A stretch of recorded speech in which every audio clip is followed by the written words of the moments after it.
Tom Vassell. I'm Joey Evans. I'm Camilla. I'm Z Garcia. Today we're taking a look at EOS, Island of Angels, which is a Sandbox-esque game where you're going around and your powerful angels have been held captive by demons, and now you're going around to free the angels and fight the demons. Sailing around. Yes. And you're a pirate.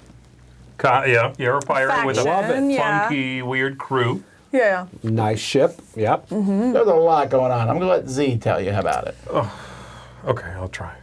In the game, each player begins with a faction and everything that comes with that, everything's set up. I'm only setting up one player here, but the game comes with a few others, and everybody would have one of these, each with their own special abilities and differences.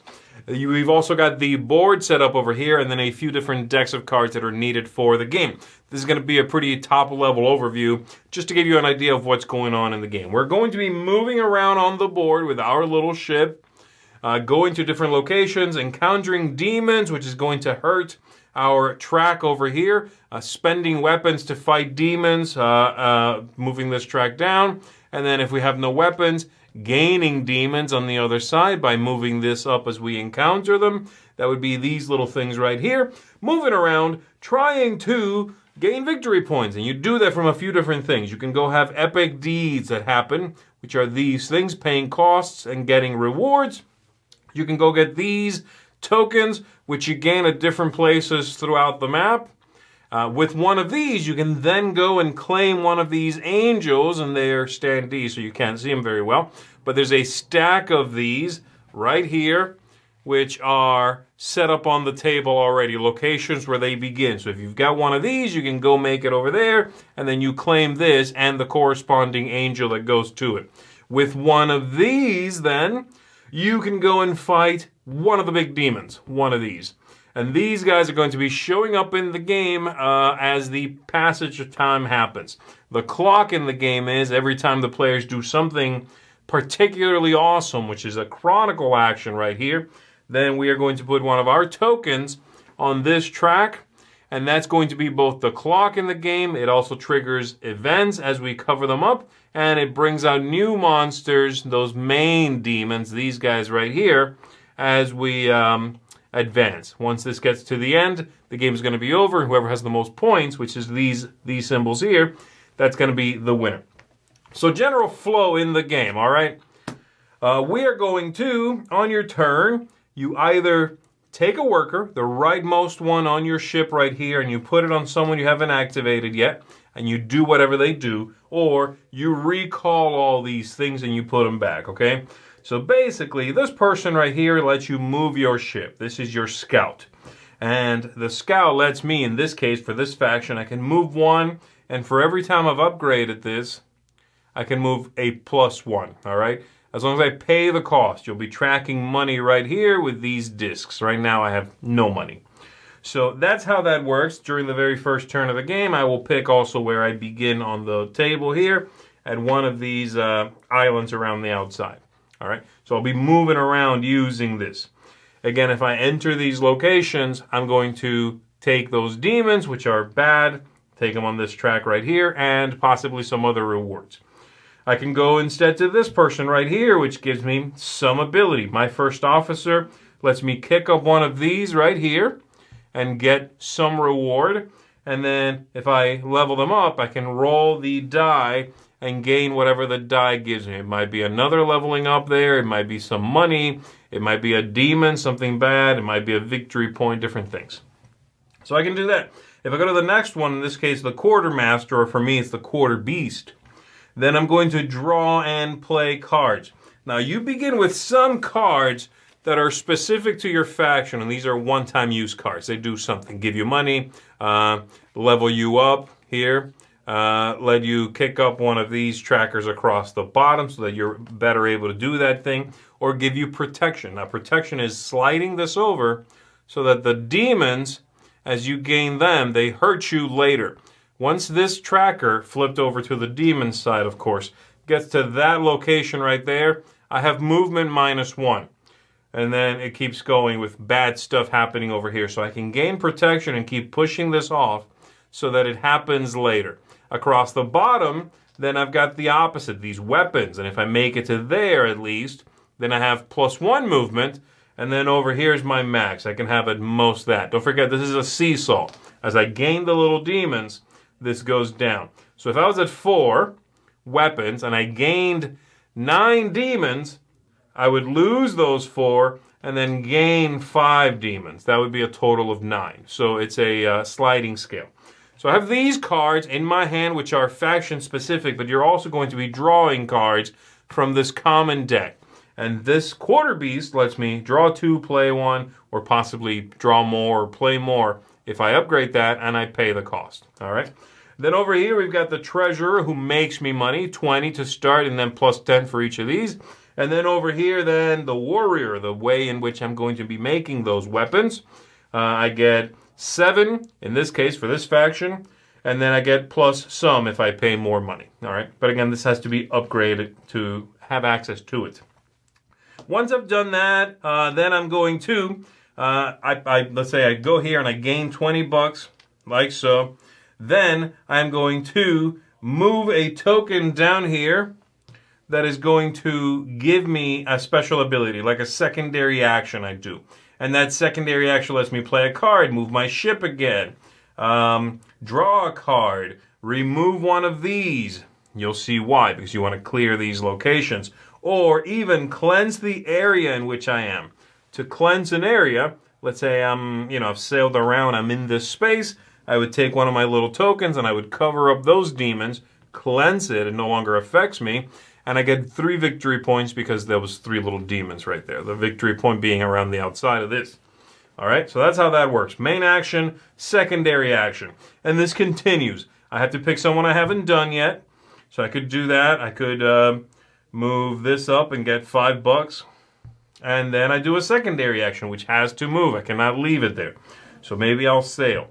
If I sail from here to here, 2 demons. Okay, flip this over, 2 demons. There we go. All right.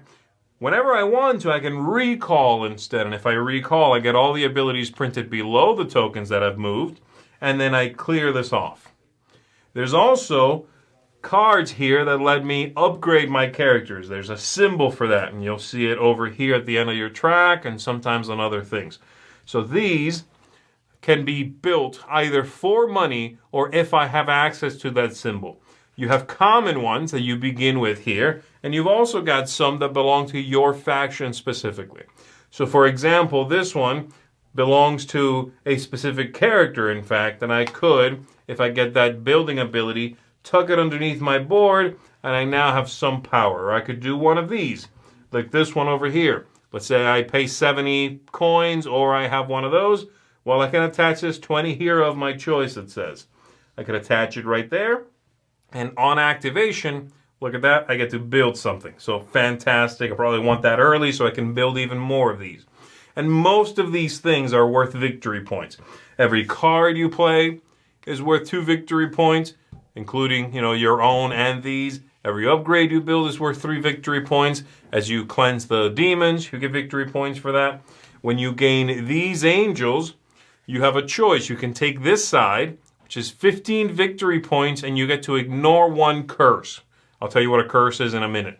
Or you can flip it over and take this side, which is fewer victory points, and then some ability usually. All right? A curse is these demons, the big ones, when they're out, they have some curse that's on the table and it's affecting everyone. So this one, for example, lets you keeps everyone from getting reward tokens from the ocean. So you would get only the demons, but not the reward of drawing a card in this case. And so having one of these angels on this side, which is identical for all of them, that lets you ignore a curse. When someone defeats this, then that curse will be gone from the game. You see that the space, if it stays clear, will give you some other reward. But don't forget, every time we do something epic here, the clock advances and more of these monsters are going to come out. So that's the general overview and flow of the game. Enhance these people, level up these abilities, level them up down here so they do more and cooler things. Tuck cards underneath so that those things are triggered as you activate them. And then take your secondary action. Or recall all that back over here and trigger these abilities. Manage your money, manage all the special things you have access to, sail, gain these, and fight the big bats, trying to come out on top. All right, before we jump into the review, I like this game a lot. I'll just say that right now. But you may have noticed it hasn't showed up on any of my top 10 lists for the year, and that in all the different categories. And that's because I have a huge gripe on this game about the components. Huge. There is a deluxe edition and there's a normal edition. Right. And I think the normal edition is nigh unplayable. I mean, I played it, so I guess not unplayable, but it's just terrible. Which things did you Really? feel that about? Well, the main thing is the player board itself. It's not a dual-layer board, and you have 10 different scale pieces moving around. You are constantly moving. You're upgrading the morale on all your people. You are upgrading the ranks, so those things. One slight bump, they're all messed up. And it's a big deal. It really matters where they are. Yes. But the worst is the top piece. Yes. And in the upgraded version, the top piece doesn't work that great anyway. I will agree with that, yeah. But Right. in the non-upgraded one, it sits on the board. It just slides across. It's a jagged thing. Oh. I don't get it. You've only played upgraded. Yeah. Because I refused to play. I only played the lower one once, and I was like, this. I was annoyed about it, then realized it was an upgraded one. I also think in both versions, I think you have to look things up a lot. I got confused on the sailing symbols sometimes and what does what. And there's really dumb little things they did, like this cost 12 gold or 8 gold when almost everything in the game is multiples of 5s, or most of the things are multiples of 10. I did not like that, yeah. And then suddenly Yeah. there'd be something, and this is 19. Right. And keeping track of the money was a pain. Yes. Yeah, And I agree. Yeah. On the board, your tokens that you put down were really tiny to Yes. cover up those things. It was just- I liked that, actually. I liked that it was tiny, that it perfectly fits, covers it up without junking the board up too much. I actually I'd really rather it liked be that. like a cube, which is also small, but also easy for me to pick up and see. I disagree. I would not like that. I like that it's a small, flat, covers it, and it's not in the way at all. Yeah, well, I I have cleaned up the some- game and have to put those little tiny pieces away. They're a pain. I think it's the same as a cube, I guess. I did not. I also didn't have the big of problems that you did in the retail edition. I agree that top track, I don't like that, but I also don't like that in either the top protection, the little Yeah, jagged edge protection one. I don't like it in either. I do think it's better in the deluxe, Yeah. but I would not come anywhere close to calling it unplayable. I would say it's annoying, but I did play the full game of the retail one for that little jagged track. I just used a die because you can see how many slots it is, just in case I do bump it. Okay, well, you And used so again- the die. I mean, But I never needed it. It was there in case I had a problem, but Well, I never used it the I entire bump game. my board occasionally, and I move that thing back and forth, and sometimes you're like, where was it? It only takes the slightest. I disagree. Like I said, I didn't have that problem. I thought it was annoying, and of course, a double side or the double board is a lot better, and I would highly, highly recommend it. But I would not even come close to saying it's not unplayable. And I don't like a lot of fiddly crap. I will say that. I don't agree with what you're saying that it's unplayable. It's Oh, I said annoying. nigh, because I did play unplayable. it, obviously. Yeah, it's annoying and it is fiddly. But then again, I think a lot of things in this game can be described as fiddly. Your player board and the 10 things. Well, it's not 10 things; it's more. Though your player board being just one of them. There's a lot of things in this game that are fiddly. In fact, I think this design is a little fiddly. That's not necessarily bad if you want a sandbox style game. It's usually got to be a little bit fiddly. There's going to be a lot of little moving bits, little things, whatever. But I think this game, to me, the main the main thing that undercuts it for me is, man, I like a lot of stuff. It's fiddly. I think it can be fiddly, but a lot of the fiddly on the board, the moving parts, is probably my favorite thing about it. I love that there's multiple ways to do something, that each of your crew do something different, but can also trigger each other, or trigger each other's special ability. So you don't trigger the other character, but it's like your deck, not your deckhand, your main person, what do you call it? Your first mate. Yeah. Your first mate is not the only way you can sail. He's your you know, main man. and Right. so there's a couple different ways to do what you want, and it's a matter of, okay, do I do this card play? Do I have the card play to get what I want? No. Okay, maybe I go to my first mate. Ooh, who would then upgrade this guy over here? Who would get me the money? So it's a lot of little micro decisions with pretty quick action turns. Now that turn itself, that action you do might trigger a couple other things, but I like that. I like that you're looking at this whole, you know, building your engine almost every single turn is what it feels like. Sure. Because you're like, I want this goal. How do I get there? Ooh, these triggers. Perfect. Here we go. Let's take one action to watch this waterfall of events, and I love that about it. I like the asymmetry and all the different factions and things. That I really like as far as how they move differently. Right. And I mean, playing against somebody that has the movement, they're like flying across the board, and you're a struggle to get from place to place. But you have a different ability. I do like that. One thing I found, I like the game a lot. I love the theme of the frozen angels to help you when those demons or whatever come out. Those curses are pretty brutal. You know? Some of them can be very brutal, yeah. Which makes that decision of, do I ignore the curse or do I use this ability? That really, there's a lot of thought that goes into that. One thing I think when the game slows down is during the regroup action for me. Because it's not asymmetric. I mean, it's not the same time. It's like you can really slow down. That regroup, when you pull them back, that I think can take a little bit. Because you can't really plan ahead because it changes every turn. That's one thing I noticed. Yeah, we talk about those curses. When I taught Joey the game the first time, the first curse that came out was nobody can play cards. Brutal. Which is it's like a quick start to the game. Everyone's playing cards and upgrading stuff. Right. And nobody could play cards till we beat that demon or until you got an angel. And that just slowed the game down to the point where if that would happen again, I'd be like, that's not our first demon. Yeah. I agree. The other thing, so I talked about fiddly for me, and I do find this game fiddly.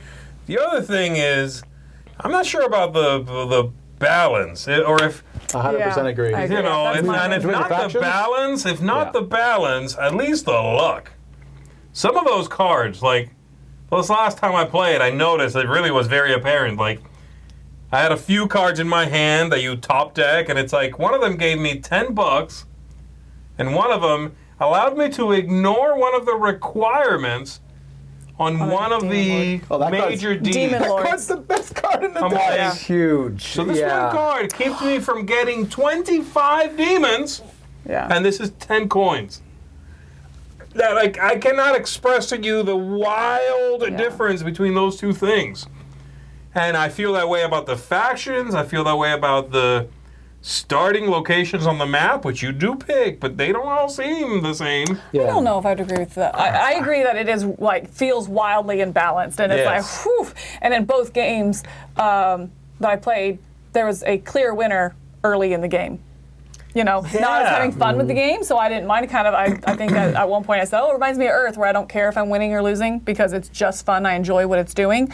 But I mean, as far as like the starting, where you're starting locations on the board, you can start at the same places. So I don't think that is too much imbalance. And the factions, I don't know that I've seen that. I know there's ones that I have enjoyed more, and even like ones that I haven't played that I've seen other people play. It's like, "Ooh, I want to play that one." I definitely don't want to play that one because it's not my Just play saying, style. like the first faction I played, you roll dice all the time. That's the only thing they do. They roll dice. So I tried that faction when I played him. I was like, all right, I'm going to take this faction. Yeah. I now know how it works. It's dice. I got it. I got massacred because it's just Bad die rolls. it's just luck. The whole game. It's just random. You While the get other more faction's demons, like, you suck. we just smash stuff the whole time, or I have a Kraken that's moving around, and I that's draw all more cool. cards. I do this more. Yeah, I don't know. The balance seems all over the place. Now, I will say, I kind of agree with you too. If you're having fun and you're playing in this Sandbox game, I can forgive a lot of that. But it does seem really wild and sort of like, woo-hoo-hoo. Swingy, Yeah, I don't think I want that many rules, and this game has a decent amount of rules, if it's going to be very random and kooky and wild. You could scale that back. Less luck or fewer rules. But lest we get all down on it, I am entertained by it. For some Yes, reason, that's a good way to put it. I am entertained by it. the idea of pirates and a sandbox open world game, it just matches, especially fantasy pirates. Yes. Right. And I really do like the one faction that has a Kraken. That's just a really fun so faction fun. to play. Yeah. And the naming of all the beasts that or people that you have on your boat, I enjoy that. I like the angels. I mean, I guess you could get really technical with the game and say, okay, which angel is where? I just go to a spot and grab an angel. I'm like, that's the angel I got. Yeah. Instead of trying to figure out where the best one is. Yes. But, yeah, so as long as I play it like that, I'm having a good time. If I lose this game, I'm not necessarily sure it was my fault. But I still had fun playing. Right. What would you give it? I'm going to come in at a 7. I enjoy it. I have a good time with it. I do have some issues with it, obviously. But, yeah, it's kind of dumb fun, I guess. It's like... It's like playing a video game a little bit. It has that feeling for me a little bit. Call. And it's sort of doesn't really matter. Oh, no, drats, you won or whatever. Oh, no, you got that angel before I did. Okay? I'm going to pick my dude, and I made $50. Like, it's sort of kooky, you know what I mean? It's sort of wild in many ways. So some of those issues I'm having, if you are in the right headspace, you'll be able to sort of like dismiss. So in the right headspace, best case scenario for me, this is a 7. If I'm feeling very persnickety, this is going to upset me. I'm like, this seems unbalanced and it's stupid. And why did you do that? And I got $10. Stupid. But if I also let that go, I'm like, it's fun. I love the worker placement stuff, recalling them. The different characters are great. They look fantastic. Love the artwork. It's fun. Yeah, I'm pretty close. I'm a 7.5. I mean, I really think this would have been in my top 10 of the year. Wow. Had the components been better and had they just streamlined smaller parts of it. At the same time, I don't mind a lot of the wild edges, but things, again, like I said, 8 gold, and then moving the gold tracker. When there's lots of little points of annoyance during a game sometimes, I can't love the game. Yeah. I can like it a lot, and I do like there's an angel. Ooh, a demon popped up. And I even I really like those tiles where you get something that no one else has. I think that's fantastic. Cool. Yeah. It's one of my favorite things in any game. Yes. And so that's worth the trip. I don't necessarily like playing a game, and I played a couple games where I was like, oh, not only can I not win, I'm not even sure we're halfway through the game yet. That's kind of a weird thing. And I was like, well, I'm having fun anyway, but I can't get the game a higher score than that. So I'm at 7.5. Who's higher than me? I am. I'm actually coming in at an 8. I'm right below an 8.5 just because I enjoy the game a lot. Again, I think it is silly fun. It's one of those that, watching him just do bad rolls, it's like, that's so funny because he should be winning, but he's not because of that. And then, meanwhile, Mike is running around everywhere, and I'm just rolling in money that I can't do anything with. But all of this just makes it enjoyable. It's fun. It's not... There's some strategy, but a lot of it is luck. But I do like the idea of frozen angels, getting them to fight demons. And then the fact that you can't really plan ahead. It's all about curveballs they're going to throw at you. A demon shows up and you're like, I guess I can't do what I was going to do. Everything changes. And a game that makes you want to run it back and play it again with a different faction, that's one thing that I do like. When you see someone playing against you, you're like, oof, I want to try that one. That I like. Anything that kind of wants you to do repeat plays. And that's what that pulls me into. I'm right there with Joey. I want to take this into an 8.5, into that seal of excellence, maybe even into a 9, but I have to come in at an 8. I just can't quite go that high because of that. I think, yes, I did not have as strong aversion to the fiddliness, I think, as either of you two, but it was still there. It still was just a little bit much.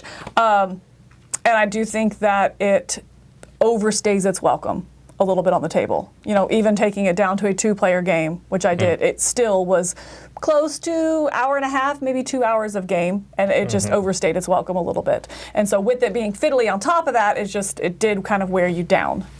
Yeah, like I was just thinking of those event cards that whenever you accomplish a goal, you get an event card. That mechanism could be cut completely out of the game. Well, it's a catch-up mechanism. But it's a really pathetic one. It's like, you're in last place. Have 10 coins. Who cares? It's not even that good. I don't think it's game changing. I don't think it tips the hat enough as a catch-up mechanism to warrant its placement in the game. So it is a little bit underdeveloped, I think. It wasn't quite trimmed enough.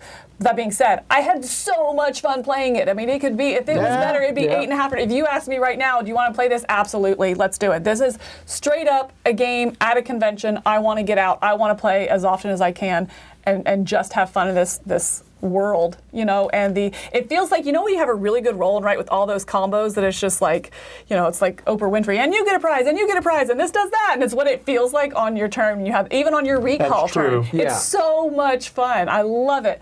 But a couple things just keep it back from that seal of excellence for me. Yeah, same here. Well, there you go, folks. That's EOS, Island of Angels. I'm Tom Vassell. I'm Joy Evans. I'm Milla. I'm Z Garcia. He's the angel. No, What am I? no chance. I'm the island. You know what to do.